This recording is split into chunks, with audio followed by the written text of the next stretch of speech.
Yo, YouTube. Welcome back, man. Welcome back, man. We looking good. We doing good. And we feeling good, man. We are feeling good. Yes, sir. Yes, sir. Yes, sir. How y'all doing? Y'all doing good? That's good to hear. I woke up. I was gonna record like early in the morning today around 8 o'clock, how I usually do, but I was like, man, I'm finna get some sleep. I'm finna catch up on some sleep. Then I woke up, took care of my dogs. Y'all know the daily routine. Took care of my dogs, took care of my iguana, cleaned up the house a little, you know. Tight shit. Regular, degular, schmegler shit, you know. And other than that, I feel like reacting. You feel me? I feel like getting to work. I feel like making some content, man. You feel me? Tight shit. I feel like, what do I feel like? I feel like I'm just talking. I feel like dancing.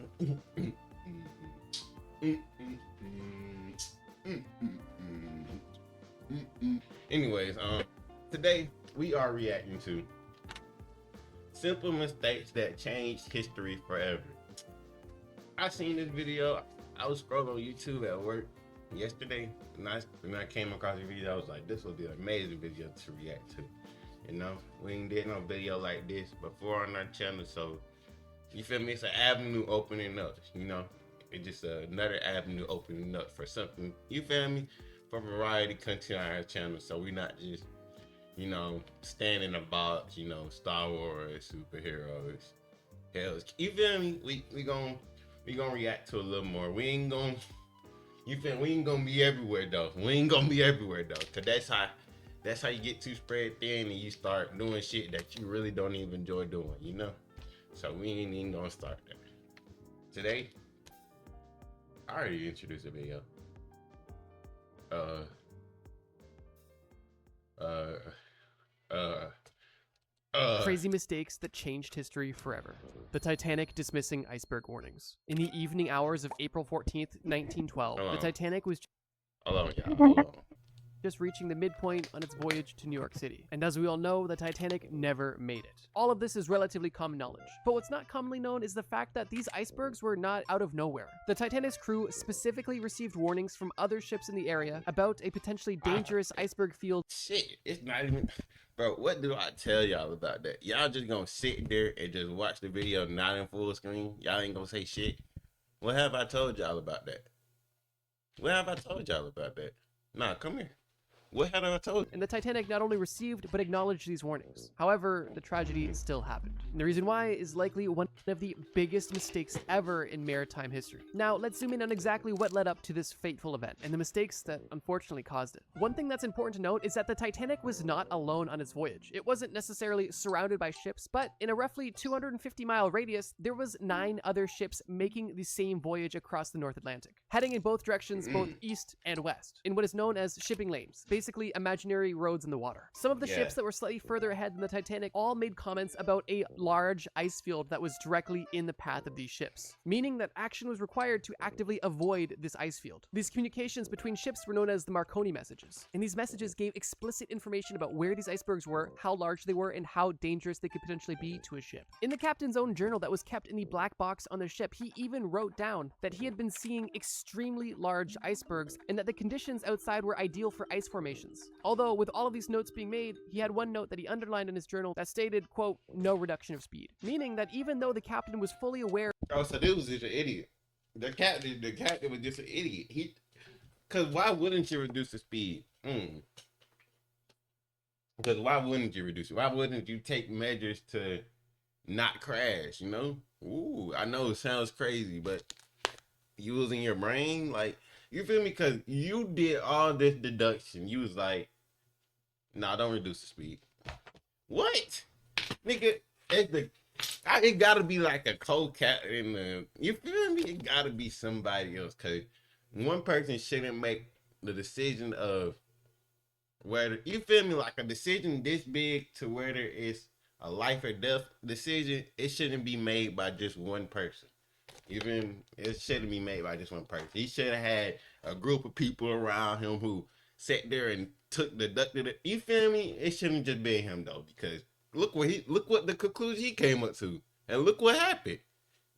Oh hell no! Of all of the dangerous Hell no. icebergs and potential more to come, he didn't seem very concerned about them. And what's even more interesting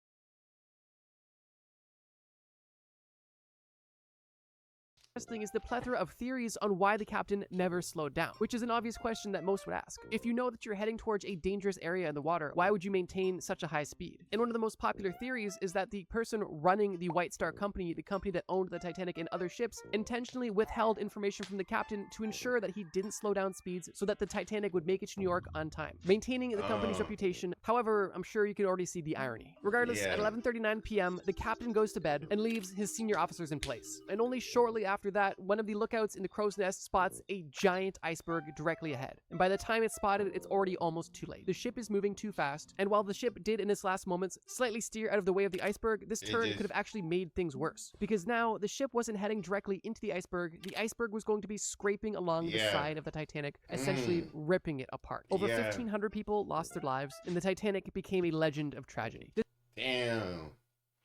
Damn, man. So it wasn't even really the captain's fault. It's them niggas sat there withheld information so their reputation wouldn't be ruined. But your reputation got ruined anyway, buddy.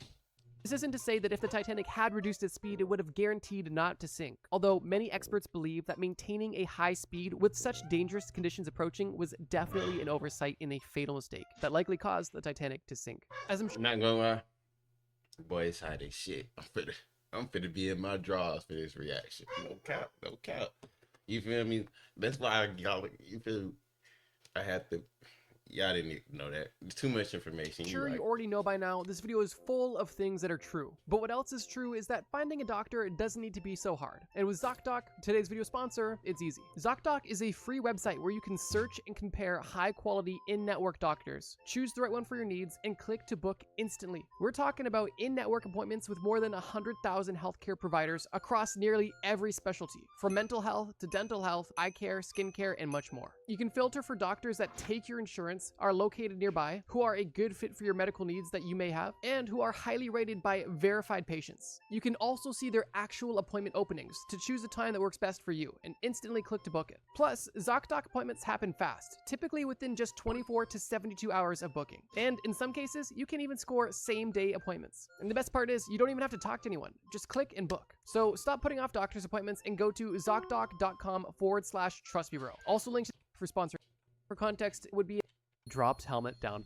Book a top-rated 7 BC, there's a city known as Sardis. And during this time, the city of Sardis was under the rule of Chorsius, the king of Lydia. The kingdom of Lydia, for context, would be in modern-day Turkey. Now, what's interesting about Sardis is that this city is extremely well fortified, both geographically and architecturally. And what I mean by this is that Sardis wasn't only just a city with huge castle walls, it also was built on top of very steep mountains. Meaning that this was one place that you would not want to try to siege simply because of how unoptimal this place would be to attack. Croesus would have such an advantage when it comes to high ground and visibility and knowledge of how to navigate the landscape. Anybody who would try to attack and siege the city would essentially have a death wish. That was until Cyrus the Great entered the chat. Cyrus the Great heard that Croesus was actually busy doing some other battles that he wasn't doing too well in. And because Croesus wasn't doing so well, he disbanded his troops and was basically taking the winter off to try to refight in the next spring. But when Cyrus the Great got word that Croesus was disbanding his troops, he figured now would be the perfect time to try to siege this impossible city. And that's what happened. Cyrus and his troops showed up on the ground outside of Sardis, and Croesus, kind of shocked that they were even there, quickly gathered all of the troops that were within the castle walls, and a battle ensued. Interestingly, Cyrus actually won this initial battle outside of the castle walls. However, Sardis was still not sieged, and was still believed to be unsiegeable. And Croesus himself was still confident they would never get inside the city walls, and this confidence wasn't unfounded. There was literally ancient prophecies stating that this well-fortified city could never be captured. That was until one tiny mistake was made. One motivated soldier in Cyrus's army was taking a walk around the mountain when he found himself near the back of this massive mountain, simply looking up and watching the city, when he noticed one of the Lydian guards at the top of the hill. The Lydian guard didn't notice the soldier, so the soldier just watched him to see if there was anything he could learn, and what happened definitely changed history. The Lydian soldier, not paying attention, accidentally dropped his helmet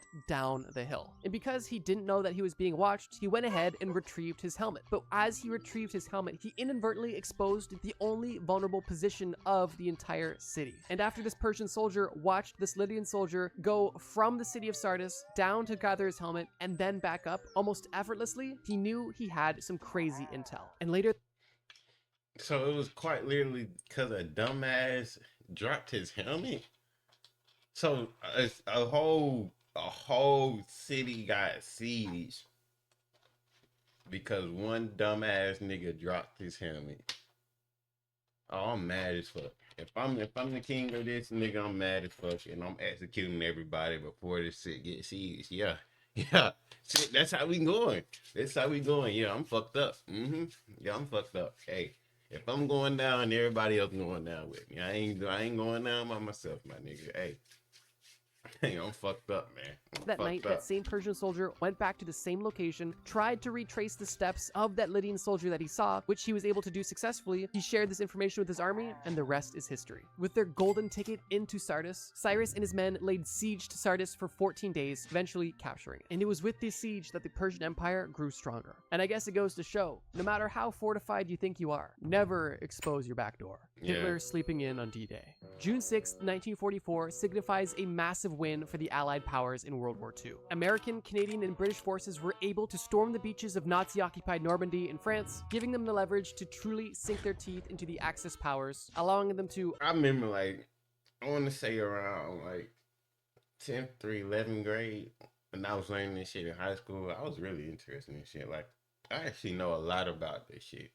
I know a lot about history, like a lot about history that I don't even care about no more. So it's kind of useless information to me now. But you know, when I see shit like this, it's kind of like it feels everything just start clicking. Like, oh yeah, I know about all of this. You know, ultimately win the war. And while we're all grateful that things worked out this way, why did it work out this way? At the time, there was a very real and dystopian possibility that the Nazis could have won D-Day and history would have looked a lot different. But that's a bit off topic. The biggest contributors to the Allied powers' success on D-Day comes down to two major points. One being the Allied powers' general clever strategy, and the second being a general lack of planning and communication in preparation for this attack. And when I say in preparation, I mean the Germans knew that the coast of France was susceptible to an attack, and they were at this point expecting it. But the only problem was they didn't know where the Allied forces would attack, and this was a major problem internally. Hitler and other high-ranking officials believed that Pas de Calais is undoubtedly where the Allied powers would try to land. However, other officials believed that Normandy was also a possibility. There was no general consensus on where they could have landed, and Hitler's solution was to spread out troops all across France's shoreline. And while this seems logical, it had a major flaw. No one individual location was extremely well equipped. And when the invasion did happen, it would take some time for a counterattack from the Germans to gather all of the other troops from the shoreline to See, what I would have did, I would have placed all the troops in a spot where they had to come. You feel me? Like, no matter where you landed, you would have had to come through this spot. That's where I would have placed all my troops. Maybe I need to set up and start giving people tactics. One area where the actual battle was happening. This mismanagement alone could be considered its own historical mistake, but it doesn't end there. Due to some previous red herrings that the Allied powers threw, specifically staging a false invasion on Pas de Calais, when the actual attack on D-Day happened, German troops weren't sure if this was a real invasion or simply another distraction, which leads us to the situation I mentioned earlier. On the morning of D-Day, when the attacks started happening, Hitler was fast asleep. It's reported that he was up late the night before watching news. Nigga, that's dumb as fuck. Whether it's a distraction or not, nigga, react to it. Don't just let it happen. Rather, hell no, because that's just, like I said, that's just not using your brain. That's not using your noggin, man. Because, okay, let's say the day before they did the distraction, it wasn't really a raid. Okay, cool. Just because the next day they do the same thing again, doesn't mean, oh, it was just a distraction. Cause nah. I'm going with the same bullshit I came with yesterday, bro. Cause I know what y'all boys on. Y'all boys trying to get me. Y'all boys trying to stop everything we doing. Man, hell no.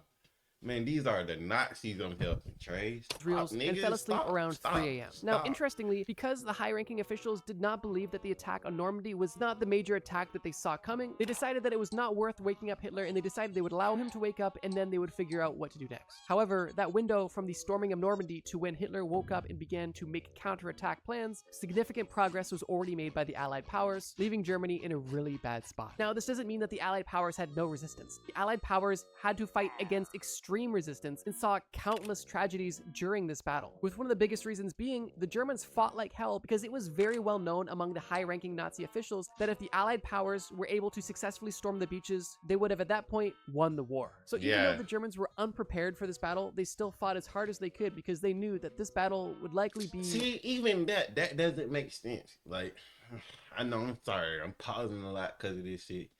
But it's like, bro, y'all know me. This is like, man, I just can't help it but call out a stupid decision. Y'all knew y'all were in a war. Y'all knew if these beaches were overtaken and overrun, y'all would lose the war. So why was not these beaches the most protected thing y'all have ever seen? I'm talking about soldiers on top of soldiers, tanks on top of tanks, nigga. I got snipers on the rig. You feel me? Like, what? Nah, man.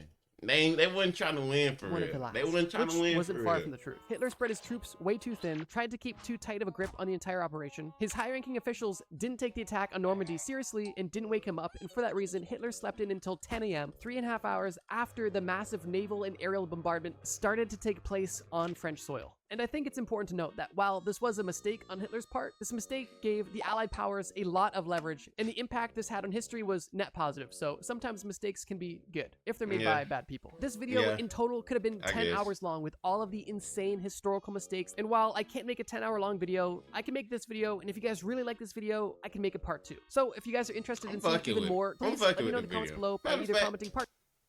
Matter of fact, hold on, I'm gonna let you keep yapping while I do even this. just leaving a like. Your guys' support always means a lot. And if you're new here, feel free to subscribe. We post every Friday. Let's move on. The Trojan Horse. Right off the bat, I'm gonna say there's definitely a lot of skepticism surrounding the entire Trojan War situation. At this point, archaeologists and historians are pretty certain that the Trojan Wars, happened. Although there is a lot of legend and myth surrounding the entire situation, specifically demigods and divine intervention and things like that. Another very popular possible myth is the Trojan horse situation. And while it's not exactly proven to be true, it also hasn't been proven to be false either. So keeping that in mind, I'm going to tell the story as there is real historical roots, and the story is still rather compelling and interesting. So as the story goes, during the Trojan Wars, the Greeks came up with a very interesting method of attacking the city of Troy from the inside. That method involved a large wooden horse. Now, some versions of the story claim that the Greeks actually gifted the horse to the Trojans as a peace offering, saying, hey, we don't want any problems. Here you go. You can have this horse. But another version of the story that I think is more plausible, assuming the situation is real, is the fact that the Greeks were extremely deceptive with how they delivered this horse. Some versions of the story claim that the Greeks intentionally left the horse near the city of Troy and made it seem like they spent so much time on it, but then at the last minute abandoned it for mysterious reasons. Information was given to the Trojan authorities saying that the Greeks were building this horse as an offering to the god Athena, and because the Trojans didn't want the Greeks to have any sort of divine superiority, they decided they would steal the horse and offer it to Athena.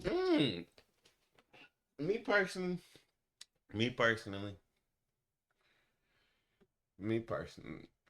believe the Trojan horse shit real. It's a possibility that this shit real. It's not completely out of the water. Like that they can be deceived.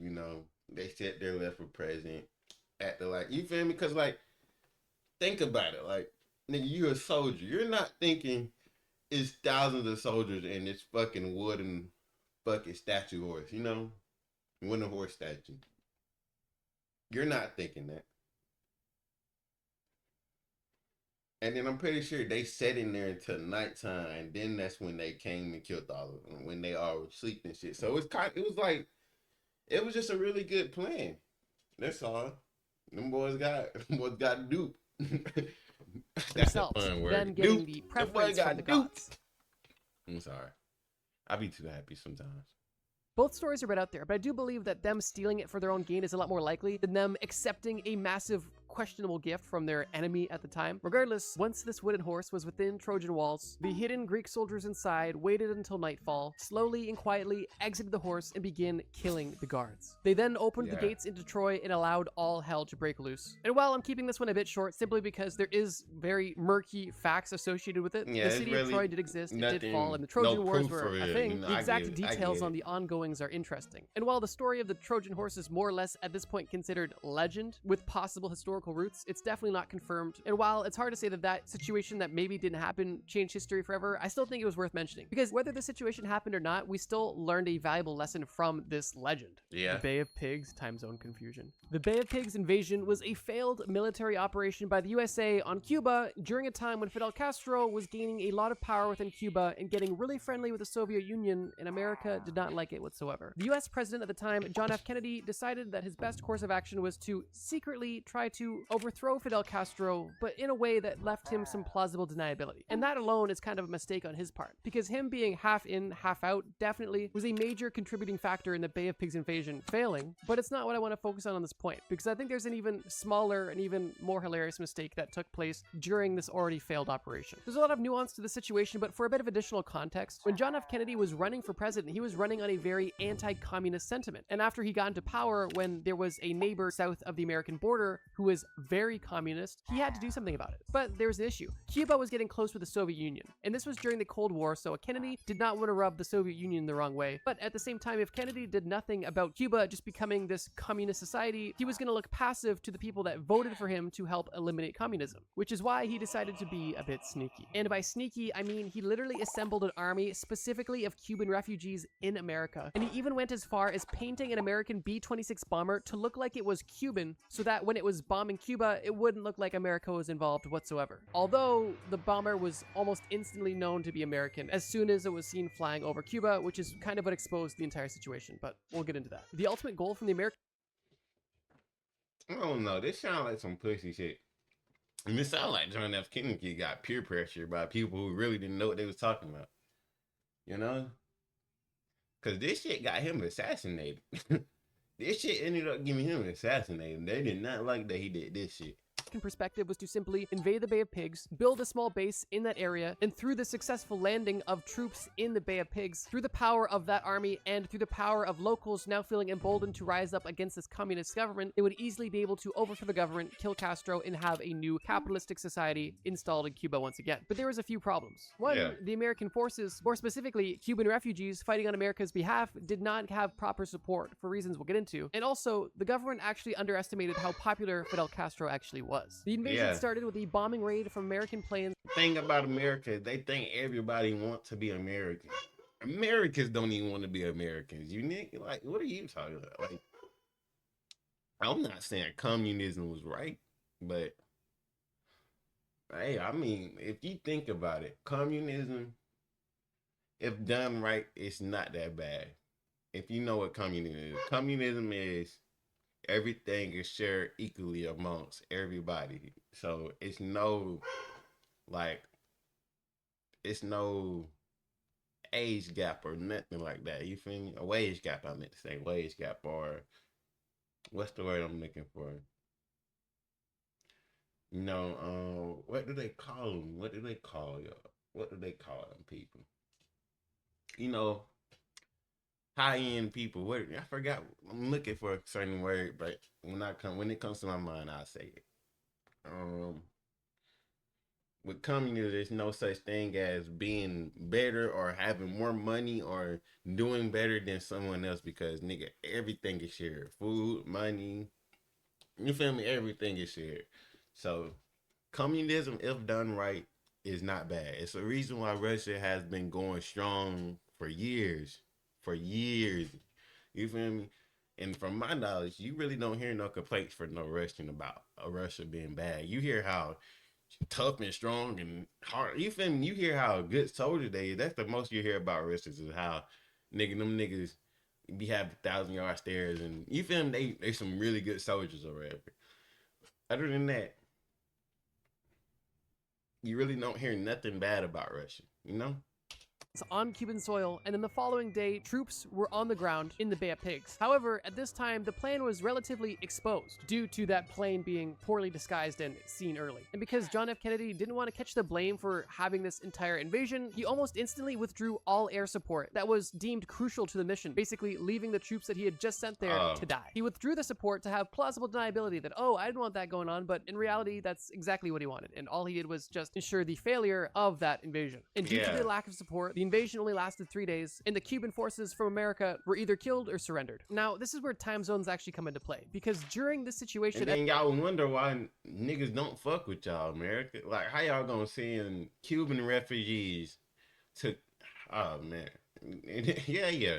Nigga, I'm doing it in my home. My bad. I was being a dumbass. I thought them Americans were really fucking with me. Like, that's what I would have did. What? I surrendered. Yeah, I thought the Americans would really fuck with me. I was being an idiot. Yeah, that's on me. Like, wait, nigga. Hell no. Nicaragua. That's from Black Ops 2, Nicaragua. That's what I remember that from. I ain't gonna lie. I've never heard of that. I don't want to seem ignorant because I don't know if it's gotta be a country. It gotta be a country, right? Correct me if I'm wrong, but Nicaragua gotta be a country, right?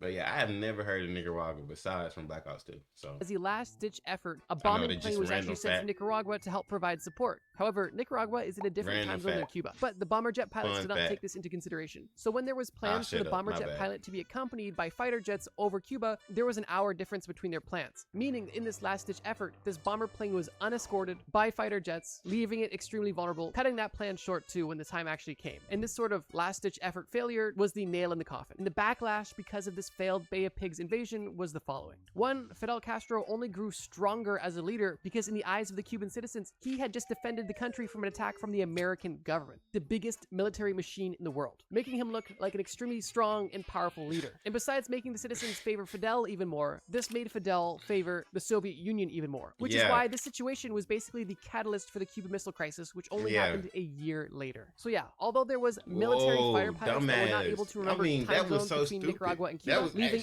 a bomber plane completely vulnerable, that's more or less of an oversight in this entire operation that was ultimately a huge failure for the American government. And this definitely had very serious historical repercussions. NASA ignoring Challenger warnings. In 1986, the space shuttle known as Challenger that was just really stupid from JFK. It was a stupid decision to make because why would nigga just because you playing a Cuban flag over your American built ship does not shit, that shit from Cuba. No, we know what an American fuck it, damn American aircraft look like. We know what an American aircraft look like, buddy. Just because you put a Cuban flag over it does not mean it's all of a sudden made by Cubans. You feel me? Like niggas aren't stupid. Like what the hell? Like who really believed that shit was gonna work? Like this is not a video game. This is not a fucking. I don't even think that would work in a video game, bro. Come on, bro. Keep it real with yourself. For an amazing mission. The shuttle had 7 bright astronauts on board, and this crew was ready for takeoff. And on 11:39 a.m., just off the coast of Florida, the Challenger spaceship took off. Things looked relatively normal. They make sure I'm recording, man. Until just over a minute after the launch took place, the situation turned catastrophic. The space shuttle broke apart and disintegrated 14 kilometers in the air, leaving all 7 of the astronauts dead. This failed launch was a national tragedy. However, it could have been easily prevented. It's actually my first time hearing about this. After this devastating launch, a huge investigation was underway. And what they eventually ended up finding was that the cause of this entire explosion was the shuttle's rubber O-rings, which may seem like a non-crucial component, but in this case, these components were extremely crucial because they actually sealed the rocket boosters. And if you don't have sealed boosters, then hot gases can escape, and having hot gases right next to massive fuel tanks is a recipe for disaster. And unfortunately, that's exactly. I don't know. It just mistakes like this seems like this will be the first thing you look out for. Oh my god! Cause hold on, let me process the information one more time. Sealed the rocket boosters, and if you don't have sealed boosters, then hot gases can escape. Yeah, hold on. I don't even need to listen to the whole sentence. How are you not making sure your rocket boosters are sealed? On your rocket boosters or your rocket, is it sealed and you didn't make sure? Like what? Like that is just so dumb. Like I don't like. It's idiots that get people killed. Like so far, it seems like through every altercation and throughout this video, it has started with an idiot making an idiotic decision. And having hot gases right next to massive fuel tanks is a recipe for disaster. And unfortunately, that's exactly what happened. Now, obviously, hindsight is always 20/20, and if they had that information previously, they could have prevented it. But they did have this information months before the launch. I know they did, because they were building the rocket, and they didn't make sure the rocket booster was secured. If what? I know they had the information. I didn't need you to tell me they had the information because I used my common sense. You feel me? I used the brain that everybody has. All of us had the brain. All of us could have just made a deduction I just made, but we didn't. Engineers We on the didn't. project, Roger Boyce Jolly, along with other engineers, both Just repeatedly sent warned people up there to NASA die. that the That's the only O-rings thing on the happened. boosters may not function properly in low temperatures. But these weren't just verbal warnings. Boyce Jolly even submitted a formal, detailed memo emphasizing the serious concerns and the potential deadly consequences. And even though numerous engineers warned about a potential fatal flaw with this launch, NASA ignored all of the warnings. Obviously, the mistake in question. But it doesn't end there, because once it was clear that NASA was not taking these concerns seriously, a group of individuals formed, making it their mission to stop this launch for the safety of the astronauts, although they didn't have the authority or support to actually prevent the launch from happening. And despite NASA being aware of the potential flaw, the launch still took place, and the world Just blame stupid people. And then one of my brothers was on that ship too, man. Now, just sent 7 people up there to just die. They didn't even make it to space. They made it halfway and the ship ripped apart and they exploded. Like, you feel me? Like, that shit is so fucked up. All because people were being ignorant. All because people were being ignorant, didn't want to listen to nobody outside of NASA. You feel me? Because all of that, it basically said it was people, it was other engineers who wasn't even a part of NASA who was coming telling, hey y'all, like y'all might want to check them rubber O-rings, like you feel me? And NASA like, nigga, y'all ain't even a part of NASA. Fuck out of here. You feel me? Like, oh man. Oh lost 7 man. astronauts, and NASA lost a lot of trust. One of the most devastating parts of man, this that's entire so situation is fucked that up, bro. NASA knew that the specific failure of this O-ring would only be triggered by a cold environment. And even with this information, they decided to launch the rocket in January, which in Florida isn't typically that cold, but this day that it launched was particularly cold, and even still with Fuck all that. They're going into space. It's actually a known fact that space is fucking freezing cold. Like that's why y'all have spacesuits. Yeah, that's why y'all have astronaut suits. It has no oxygen in space, so you're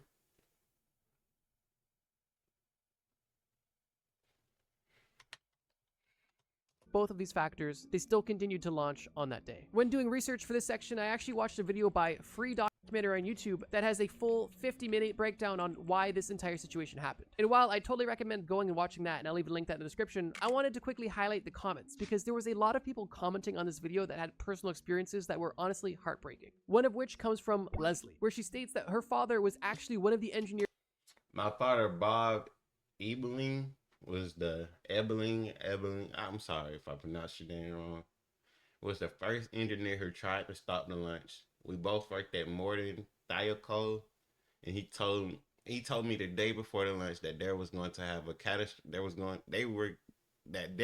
to have a catastrophic failure, and he was right. This incident cost him his job and made him severely depressed for the next 30 years. Damn. He felt as if he had killed the astronauts. Yeah, he is and was a hero. I miss him terribly. Uh, damn, damn, that's fucked up. Cause they put all that fucked up. You feel me? They put all that karma on that man's soul. That's what that was. That man's spirit felt bad for what. Cause oh man, cause he ain't even like he didn't try to help him. It's because he knew. Oh man, he knew, and he just couldn't stop it. He just felt fucked up. I understand, bro. Yeah. Um. That's fucked up. That's fucked up. Who tried to stop the launch. However, because him and other engineers weren't able to prevent the launch, when the eventual launch ended up happening and taking the lives of 7 astronauts, her father, as well as other engineers, became severely depressed simply because they felt they had failed the astronauts and even had a hand in killing the astronauts because they were unable to prevent the launch, which is Yeah. truly terrible. Obviously, they were not responsible for the deaths whatsoever and actively tried to prevent them. However, NASA was unwilling to take their advice. The Chernobyl disaster. The story of Chernobyl is one that we are all Oh boy, if you don't know about Chernobyl disaster, just get ready. Just get ready. all likely familiar with at this point in time, but it cannot be understated how much of an impact this tragedy had not only on innocent civilians, but also on the outlook on nuclear power for decades to come. Ironically, the Chernobyl disaster took place once again in 1986. Not a good year for global tragedies. And while this situation was different, it did have some overlap, specifically with the fact that this disaster too could have been easily avoided with simple safety regulations. The Chernobyl power plant was one of the most advanced in the entire country. Specifically, Reactor 4, the reactor that exploded, was the newest, only being made 3 years before the disaster. On the day of the tragedy, a safety test was supposed to be carried out by the day crew during their shift. Let me guess, it wasn't carried out though. Whoop-de-doo. Fuck it. It's always some idiots, y'all. I'm telling you. Most of this shit wouldn't happen if everybody just used common sense. If it was mandatory for everybody to use common sense in every activity throughout their day, a lot of stupid shit wouldn't happen, man. I'm just saying. Oh, speaking of that, man, there should be a mandatory IQ test for driving. You feel me? You should not be able to drive if your IQ is not higher than 100. I'm just saying. That's just me, because, man, I was driving home yesterday, and this one lady, I mean, like, I just be wanting to jump in the driver's seat of people's cars and just drive their cars myself, bro, because some people genuinely cannot drive, bro. That shit, you'll be having a good day, and you'll get behind them, and now your whole day is ruined, and it's just a bad feeling. And I don't think I made that revelation while I was driving home. I don't think people who have under 100 IQ should be able to drive. You know? However, they did not carry out the safety test during the day, so the night crew had to take over. This doesn't seem like a big deal until you understand that the night crew was not nearly as trained as the day crew, and they were not supposed to be doing safety tests. However, in this case, they did. They had my screen probably was just black right there, because I gotta figure out what it is. It goes into sleep mode fast as fuck, and I don't like that shit. I gotta figure out what it is. Time to actually prepare for how this was going to happen, or how to properly deal with any sort of adversity in case something went wrong. And on top of their poor training and lack of experience, the Soviet Union was also very secretive about this technology in general. So even the people that were experienced in the situation were not fully in the loop with how everything was even operating to begin with. However, the night crew went about doing the safety test, and this safety test is exactly what resulted in the explosion of Reactor 4. Now, this isn't to say that this was the only issue that took place within Chernobyl, because at this point it is well known that Chernobyl had serious design flaws that were essentially destined to fail. And similar to the situation we just talked about, there was people working within the Chernobyl power plant that had reservations about the entire system that they were even using. Although, once again, their warnings were ignored. One of the biggest design flaws was that Chernobyl actually had a positive feedback loop when things were not going good. In most other nuclear power plants, if things were to get out of control, there would be a negative feedback loop, meaning that even without any human intervention, if the power plant was out of control, the reactor would by default cool down, produce less energy, and eventually fizzle out. However, with Chernobyl, things were designed with a positive feedback loop, meaning that if things got out of control, the generators will only get hotter and hotter, creating more and Oh my god, people are so stupid. Because you know it was somebody who designed it like that on purpose. Because they were like, oh, you feel me? Like, because back then, this was around the Cold War and shit. And this was around, like, you feel me, the nuclear race. Niggas trying to create the biggest and powerful nukes. So, you know, it was some nigga who was just like, fuck it. If it overheat, just keep adding to it. You a fucking idiot. And I hope whoever made this decision is quite literally, like, their soul will never see light again. You feel me? I hope so. I don't wish bad on people, but for you personally, for whoever made this decision right here, your soul should never see light again. more power, which would only then get hotter and create more power until the eventual explosion. On the day of the actual explosion, only 2 people died. Although in the 2 weeks following the explosion, 28 firefighters who were working on putting out the actual fire that took place in combination with the exploded reactor died due to radiation sickness. That's over 10% of the firefighters that helped put out the initial fire. Immediately after the explosion, 115,000 people were evacuated from a 30-kilometer radius, and 8 tons of radiation were shot into the atmosphere, which eventually made its way over almost all of Europe. And after everything was said and done, the toxicity of the radioactive cloud that came out of this explosion was equivalent to 400 Hiroshima atomic bomb explosions. Not in terms of actual explosive disaster, but specifically in terms of radioactivity. As of right now, this entire situation cost over... And I'm pretty sure Chernobyl still has a bunch of radioactivity to this day because of that shit. 700 billion US Correct me dollars, if I'm and today wrong. the cleanup is still going on. And Yeah, the total cleanup for the okay, Chernobyl it situation is. is It expected to be is. completed in 2065, almost 80 years after the Now, like I said, and I'm gonna double down. Whoever decided this decision, your soul should never see light again. initial explosion, the accidental discovery of penicillin. Yep, you've heard me right. This video has been relatively dark, so I figured for the last Penicillin entry was on this list, I'd leave it accidental? on a positive note. In 1928, Scottish physician Alexander Fleming was studying a specific bacterial culture, and during this study, he decided that he would leave his culture plate out on his workbench over the weekend. That's not so odd, but what was odd was the fact that when he came back on Monday morning to check on this bacteria culture he had left out, he had noticed that there was mold growing on the plate. Now, initially, having mold growing on your bacteria culture means that the sample is just worthless and you have to start again. But he noticed something interesting. The bacteria that was surrounding this mold was destroyed and didn't exist anymore. And this gave him an interesting idea. He began to continue tests to see how powerful this mold could be when it comes to neutralizing and destroying bacteria. And it was this observation that eventually led to penicillin. The world's true first Penicillin is just mold? Oh, cause I gotta look this up. antibiotic, which at this point has I gotta look this up.